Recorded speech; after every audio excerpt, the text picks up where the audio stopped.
Assalamualaikum warahmatullahi wabarakatuh.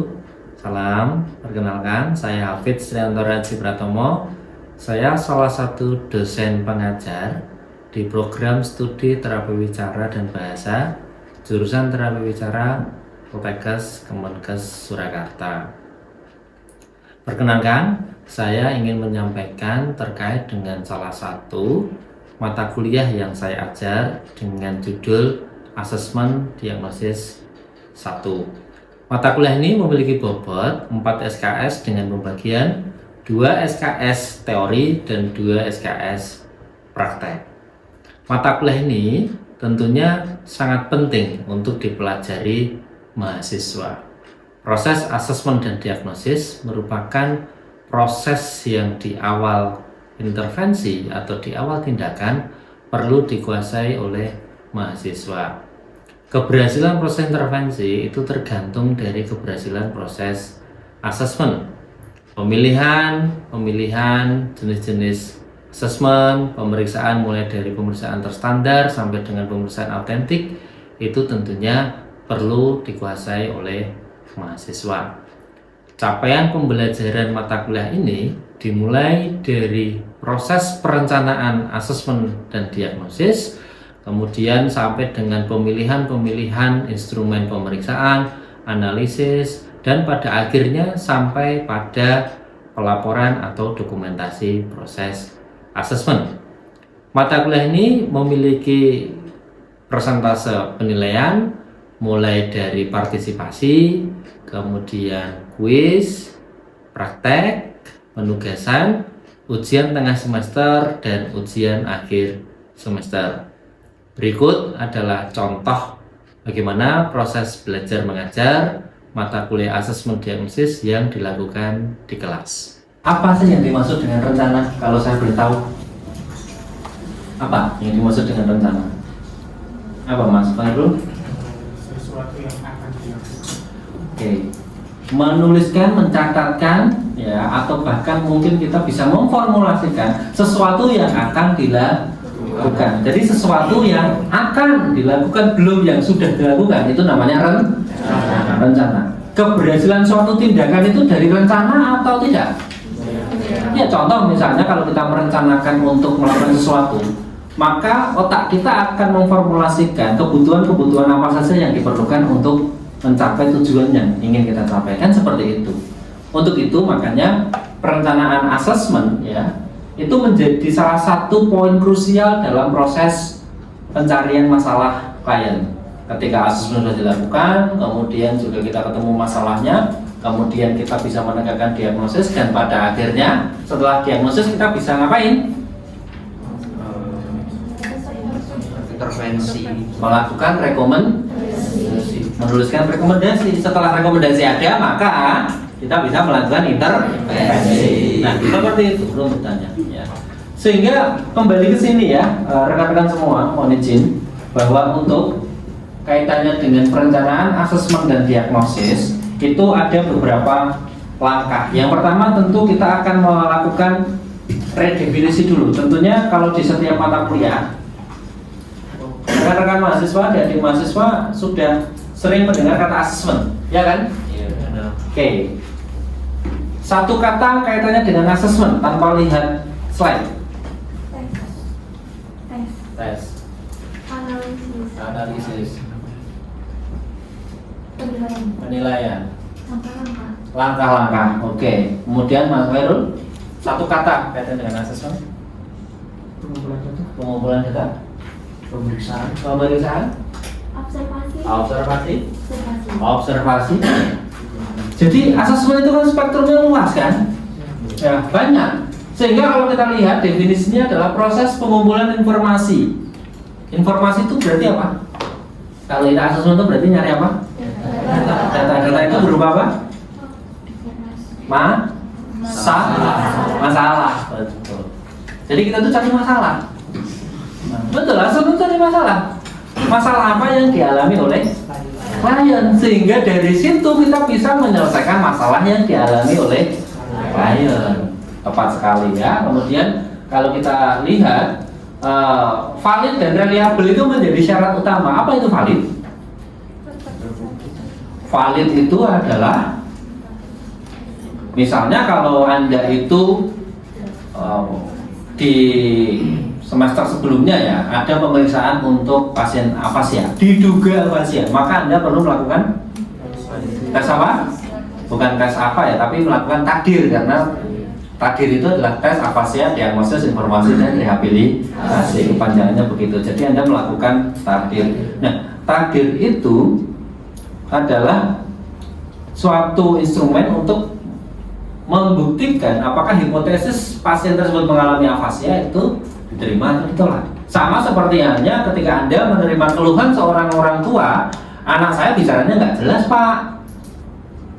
Maka untuk membuktikan Anda butuh pemeriksaan apa? Tes artikulasi. Nah, tes artikulasi. Ketika ingin membuktikan antara apa yang ingin dibuktikan dengan alat yang dipakai itu sejalan, selaras, autis, kita ingin melihat interaksi antara orang tua dan anaknya, maka formulirnya tentang interaksi. Kita ingin artikulasi, tesnya tentang artikulasi. Tesnya misalnya, diduga disartria, maka tesnya yang berbau mengarah untuk menjawab dugaan dia mengalami disartria. Seperti itu namanya valid. Nah, reliable. Saya ingin tanya ke Anda semua. Yang Anda lihat apa, Mas Ari? Oke, yang Anda lihat ini apa? Mouse. Ya, oke. Sisi kiri? Sisi kanan? Konsisten atau tidak? Konsisten. Itu reliable. Jadi mungkin nggak? Ketika Anda melakukan asesmen seringkali berbeda ya antara apa yang dilihat teman, pembimbing dan juga CI. Itu kemungkinan masalahnya ada di mana? Tidak reliable. Bener. Kok bisa beda-beda? Berarti kemungkinan tidak atau belum reliable. Inilah poin pokok. Dalam suatu asesmen kita harus mengintegrasikan, menggabung-gabungkan, kemudian ada interpretasi, kemudian yang terakhir adalah membuat keputusan. Membuat keputusan klinis itu tidak mudah. Makanya tadi ya di awal saya sampaikan bahwa proses asesmen itu sangat krusial sekali ya, untuk menjawab masalah klien.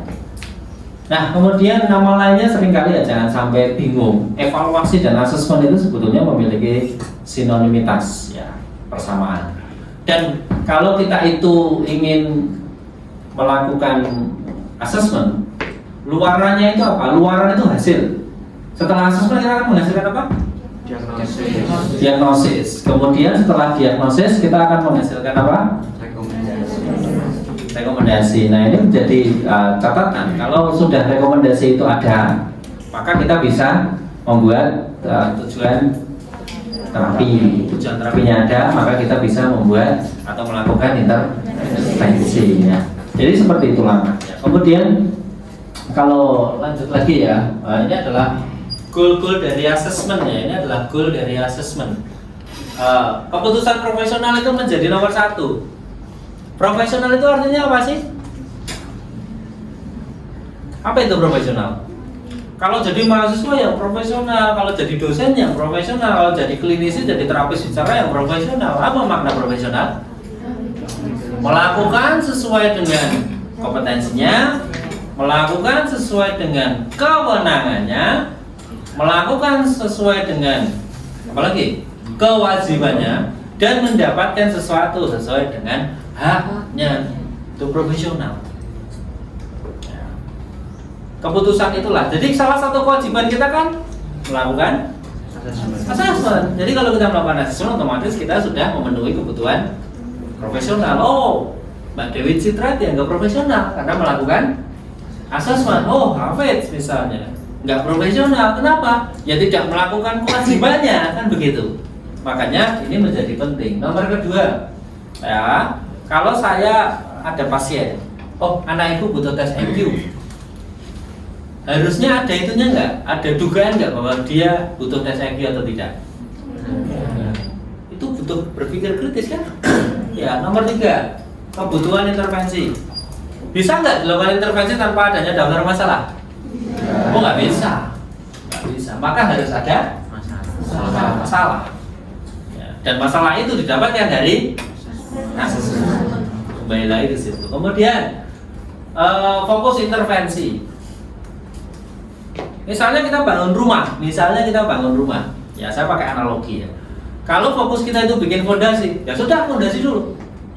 Kalau nggak fokus, hari ini saya mau bikin fondasi, dapat setengah jalan, males bikin fondasi, bikin tembok dulu aja.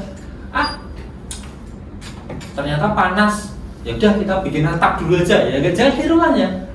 Karena fondasinya tidak kuat, temboknya tidak ada dan seterusnya. Maka kalau kita menentukan fokus intervensi itu, masalahnya apa, prioritasnya apa, itu dilakukan secara berurutan. Maka Anda akan fokus. Jangan sampai adanya puzzle, ya sudah saya pakainya puzzle ini, ya sudah adanya flashcard ini, itu nggak fokus namanya. Selanjutnya apa? Frekuensi. Frekuensi itu penting ya, dan durasi. Jadi berapa menit Anda terapi, misalnya kalau di lahan itu, kenapa kok 30 menit? Ya karena masalahnya begini, evidence base-nya begini, sebagainya gitu kan. Kenapa kok seminggu sekali? Ya karena kebutuhan pasien tuh ringan Pak, sehingga butuhnya seminggu sekali gitu. Jadi kalau seandainya dijawab karena jadwal pasiennya penuh dan sebagainya, ya itu belum melakukan asesmen secara adekuat. Karena asesmen yang bagus itu bisa memperkirakan kebutuhan intervensi yang diperlukan oleh klien. Ya, selanjutnya keputusan tentang struktur penanganan. 5 menit mau ngapain? Misalnya ya, ini kita lihat ya. Kita harus buat metrik ya. 5 menit apa? Misalnya targetnya kosakata. Misalnya 5 menit kemudian targetnya apa? Grammar misalnya. Kemudian 5 menit berikutnya targetnya sintaks atau kalimat. 5 menit kemudian misalnya targetnya pragmatik. Kemudian 10 menit fokusnya adalah phonological inventory misalnya. Phonological inventory itu untuk penguatan bunyi. Artinya apa? Ini kan 20 menit. Sedangkan ini kan 10 ya. Berarti apa? Bahasa karena kosakata, grammar, sintak dan pragmatik itu menjadi proporsi waktu yang lebih banyak. Artinya menjadi prioritas tidak? Menjadi prioritas. Berarti untuk menentukan nomor 6 itu, satu, prioritas masalahnya harus ada dulu, dan yang kedua, maka Anda harus membuat daftar masalah yang ada. Skemanya seperti ini. Nah, masuknya enak. Struktur intervensinya sudah clear. Inilah yang dimaksud dengan struktur intervensi. Apakah itu harus dirancang setiap pertemuan? Jawabannya adalah ya. Oke, we will see. Ya, kita perlu melihat lagi ya, karena ini penting.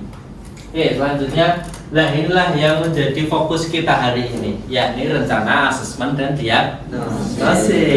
Kenapa harus direncanakan?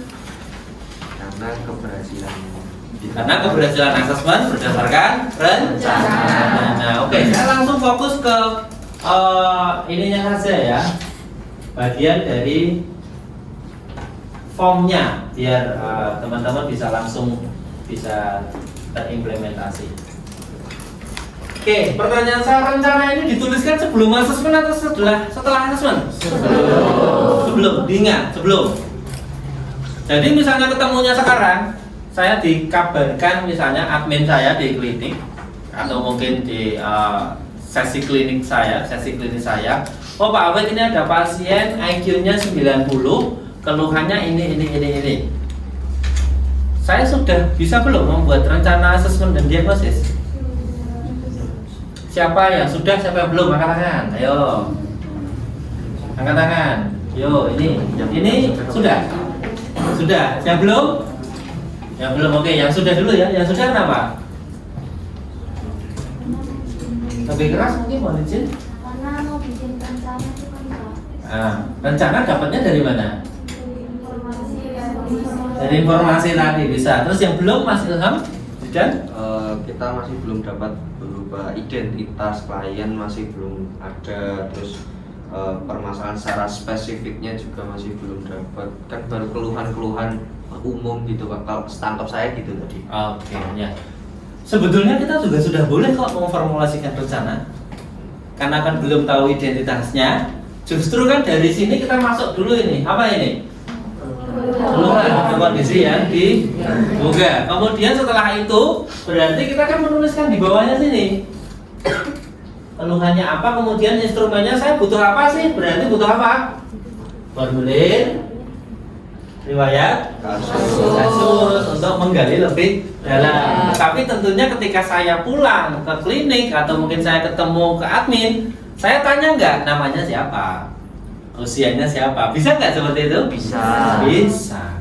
Jadi rencana sudah betul, bisa diformulasikan kan? Yang namanya rencana itu masih bisa berubah, ya. Makanya nomor satu yang paling penting ketika Anda merencanakan itu harus tahu apanya dulu. Keluhan, ya, keluhannya harus ada dulu. Jadi biasanya berupa suatu anamnesis atau wawancara, tapi bisa juga berupa observasi. Contoh misalnya pasien datang dengan celah bibir dan langit-langit, bisa nggak? Bisa nggak kalau pasien Down syndrome? Bisa. Kalau di anak tersebut menyerupai kondisi cerebral palsy, bisa nggak? Bisa. Dokternya ngirim, oh kasusnya cerebral palsy, bisa nggak langsung ditentukan RAD-nya atau rencana asesmen diagnosis? Bisa. Selanjutnya, mata kuliah ini memiliki bobot praktek sehingga metode pembelajaran yang kami pilih adalah dengan melakukan praktek laboratorium. Berikut adalah cuplikan video bagaimana proses pembelajaran di laboratorium berlangsung. Hari ini adik-adik semua saya hadirkan di laboratorium untuk mempraktekkan apa yang kemarin secara teori itu sudah kita sampaikan. Tentu ingat ya bahwa RAD, kemudian memilih formulir dan mengimplementasikan itu menjadi sesuatu yang sangat penting. Nah sekarang taruhlah RAD itu sudah dibuat dan asumsinya adalah pasien dewasa. Maka formulir generiknya bisa berupa formulir riwayat kasus dewasa, ya, formulir riwayat kasus dewasa, atau juga kalau kita memilih tes spesifik untuk dewasa ada tadir. Ada tadir. Nah, yang jadi bahan praktek kita adalah formulir-formulir ini sebagian harus diisi oleh keluarga, pasangan, suami, istri, ya, atau bahkan kliennya sendiri. Nah, sebagai terapis bicara atau sebagai calon terapis bicara, kalian tentunya harus punya kemampuan untuk mengadvertising, mengadvokasi pasien, klien, dan seterusnya agar mampu dan mau mengisi formulir ini. Nanti kita coba praktekkan ya. Ini pasangan ini dapat hadir, kemudian pasangan ini dapat hadir juga. Ini riwayat kasus, ya. Kemudian ini juga riwayat kasus berdua. Kemudian nanti Mas Ulil dengan saya hadir. Oke, sekarang coba kita satu-satu dulu ya. Kita satu-satu dulu dipraktekkan dari Mas Farid ke Mbak Khalifah. Caranya kayak apa sih kalau meminta pasien untuk mengisi formulir atau meminta pasangan pasien untuk mengisi formulir ini? Silakan dipraktekkan.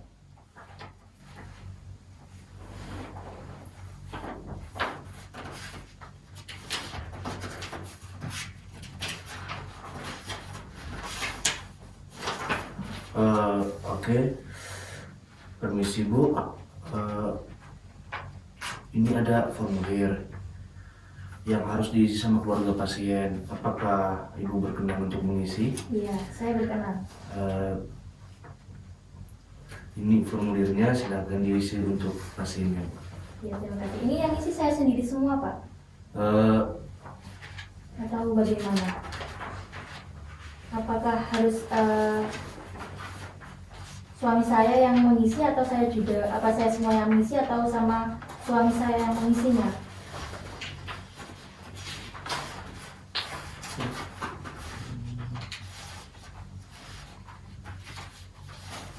Oke, ini menarik ya, saya bisa pinjam. Nah, sebagai terapis bicara, tentu yang pertama kali sebelum memberikan instruksi harus paham apanya dulu. Formulirnya harus paham dulu. Nah, makanya Caranya adalah selamat siang Ibu. Ini caranya ya. Selamat siang Ibu. Berdasarkan dari apa yang kemarin kita coba temukan, kami menduga Bapak mengalami suatu masalah, terutama di aspek bahasa. Untuk itu, kami berencana atau saya berencana untuk melakukan pemeriksaan takdir. Namun, sebelum dimulai, kami perlu atau saya perlu informasi-informasi sebelum pemeriksaan. Mohon Ibu untuk mengisikan formulir tersebut sebelum kami mulai atau saya mulai. Apakah Ibu berkenan untuk mengisi? Saya berkenan, Pak. Oke, baik, silahkan. Oke, yuk kita praktekkan ya. Sekarang dari sini, kelompok sini, seperti tadi. Kita coba praktekkan.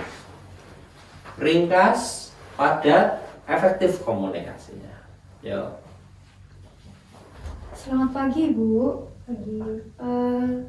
Sebelumnya sudah terdapat riwayat kasus bahwasannya dari suami Ibu mengalami gangguan bahasa.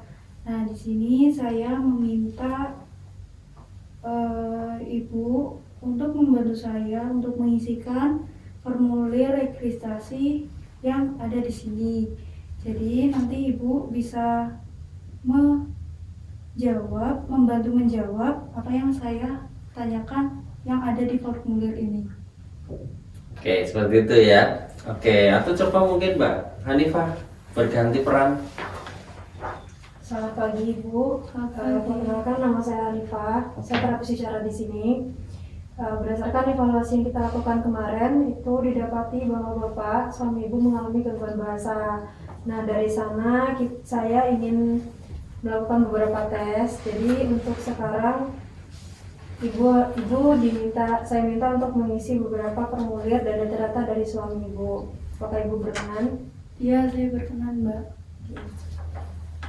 Oke, baik. Jadi kurang lebih seperti itu ya. Jadi pokok poinnya itu tersampaikan. Ya, poin-poinnya itu efektif. Nama saya ini, kemarin kita sudah seperti ini, sekarang kita akan melakukan atau saya akan melakukan ini, dan Ibu harus melakukan apa. Gitu ya. Oke, itu kalau tes spesifik atau pemeriksaan spesifik atau formulir spesifik. Nah, kita akan berlanjut ke formulir yang sifatnya umum. Itu kan hampir semua pasien diberikan. Maka urutannya bukan dari saya sudah menemukan, tidak. Ibu, untuk kelancaran asesmen dan kita ingin melihat lebih dalam lagi tentang kebutuhan pasien, kami perlu data-data yang perlu Ibu isikan. Apakah Ibu berkenan untuk mengisi formulir ini? Ya, kalau seandainya berkenan, silahkan untuk diisi. Gitu ya. Ya, perhatikan coba. Selamat pagi Ibu, saya terapis bicara untuk memenuhi informasi untuk kelancaran asesmen. Apakah Ibu bersedia untuk mengisi riwayat kasus ini? Bersedia. Oke, suaranya kurang naik ya. Suaranya yakin gitu kan. Selamat pagi Bu, nama saya nih. Saya terapis bicara di sini. Hari ini kita akan menelusuri atau apalah gitu. Jadi nada suaranya itu yakin ya, confidence. Yuk kita coba. Selamat pagi Ibu, saya terapis bicara di sini. Ingin meminta Ibu mengisi riwayat kasus untuk informasi data-data untuk penggunaan asesmen. Apakah Ibu berkenan? Berkenan. Oke, kalau berkenan baru diberikan. Ya, coba sebaliknya. Selamat pagi Ibu, saya Salsabila, terapis bicara di sini. Untuk memenuhi kepentingan asesmen dan data-data yang lain, apakah Ibu berkenan untuk mengisi riwayat kasus ini, Bu? Iya. Oke ya. Ini kan hampir sering dilakukan kan, nanti pada saat ketemu kasus memberikan riwayat kasus, meminta pasien atau keluarga untuk mengisi formulir kan hampir setiap waktu kan. Nggak mungkin Pak tolong diisi lah, itu tidak bisa seperti itu. Harus ada eksplanasi dulu atau penjelasan mengapa pasien perlu mengisikan formulir itu ya. Ini perlu diingat. Yuk lanjut. Perkenalkan Ibu, saya Amira dari terapis bicara di sini. Untuk kepentingan asesmen suami Ibu, saya butuh beberapa informasi dari suami Ibu. Apakah Ibu berkenan untuk mengisi riwayat kasus ini? Iya, saya berkenan. Oke. Sebaliknya. Selamat pagi Ibu, saya Aisyah terapis bicara di sini. Sebelumnya saya ingin meminta Ibu untuk mengisi beberapa informasi umum terkait riwayat kasus dewasa ini. Sebelumnya, Ibu apakah bersedia demi kelancaran asesmen kita? Bersedia. Oke. Nah, itu suatu keterampilan yang basic ya. Terakhir kita boleh coba ke temannya. Selamat siang Ibu. Enggak, grogi. Selamat siang Bu. Berdasarkan hasil pemeriksaan yang telah kita lakukan kemarin, didapatkan hasil bahwa suami Ibu mengalami gangguan bahasa. Sebelum kita melakukan tes, saya minta untuk Ibu mengisi data-data yang harus keluarga isi. Oke ya, jadi komunikasinya harus lebih lancar lagi ya. Iya. Ya kadang-kala memang ketemu pasien itu grogi, deg-degan, itu tuh wajar. Tapi kalau seandainya sudah ketemu pasien, confident saja, yakin saja ya. Karena kalian kan sudah dibekali nih di praktik laboratorium. Jadi yakin, tatapan matanya itu fokus, kemudian intonasinya juga meyakinkan, kemudian gestural tubuhnya kalau bisa disesuaikan. Ya, jadi seperti itu formulir riwayat kasus yang sifatnya generik atau formulir spesifik ketika kita meminta untuk pasien atau keluarganya mengisi itu tidak hanya sekedar diberikan, tapi harus ada strategi khusus. Ya, itu baru satu formulir, belum formulir yang lain-lain. Artinya apa? Kebutuhan keterampilan komunikasi Anda, kemudian juga perencanaan asesmen yang sudah kalian buat sebelumnya itu menjadi kunci dalam proses asesmen. Ya, saya kira itu yang dapat kita praktekkan hari ini. Ada pertanyaan mungkin? Pak, mau Ya. bertanya, mungkin kalau ada di keluarga pasien itu kurang berkenan Pak, gimana cara kita untuk meyakinkan agar keluarga itu mau mengisikan? Mungkin kan ada beberapa data yang mungkin itu sifatnya privasi. Ya. Nah, jadi yang pertama adalah inform consent dulu. Ya, jadi harus ada inform consent. Karena kalau sudah ada inform consent itu kita juga memberikan jaminan atau garansi bahwa data itu sifatnya privat. Ya, iya aman, dan keluarga yakin bahwa ini tuh juga akan aman dan mungkin akan percaya bahwa data yang akan saya berikan itu betul-betul dijaga kerahasiaannya. Yang kedua adalah keterampilan komunikasi kita. Skill kita dalam menyampaikan, kemampuan tampilan kita juga meyakinkan, percaya diri yang bagus, itu keluarga juga tidak akan segan memberikan informasi-informasi yang sifatnya itu krusial dalam proses asesmen. Saya rasa gitu ya, kalau ada dua, inform consent dan keterampilan komunikasi dan level kepercayaan diri Anda. Gitu. Ya, ada lagi? Cukup ya, nanti kita coba praktekkan lagi, diulang-ulang terus. Yang namanya keterampilan itu diulang-ulang terus. Kalau tidak diulang-ulang, ya keterampilan itu akan lama ya kita kuasai. Ya. Untuk proses penilaian, kami menggunakan aplikasi yang diterapkan di Poltekkes Kemenkes Surakarta melalui aplikasi Soleta. Jadi mahasiswa bisa secara real time mengakses berbagai materi sekaligus melaksanakan ujian tengah semester dan ujian akhir semester melalui sistem yang sudah ada, sehingga selain memudahkan proses belajar mengajar, juga secara administratif memudahkan dan memfasilitasi dosen dalam mengadministrasikan nilai-nilai yang diperlukan dalam mata kuliah asesmen dan diagnosis 1.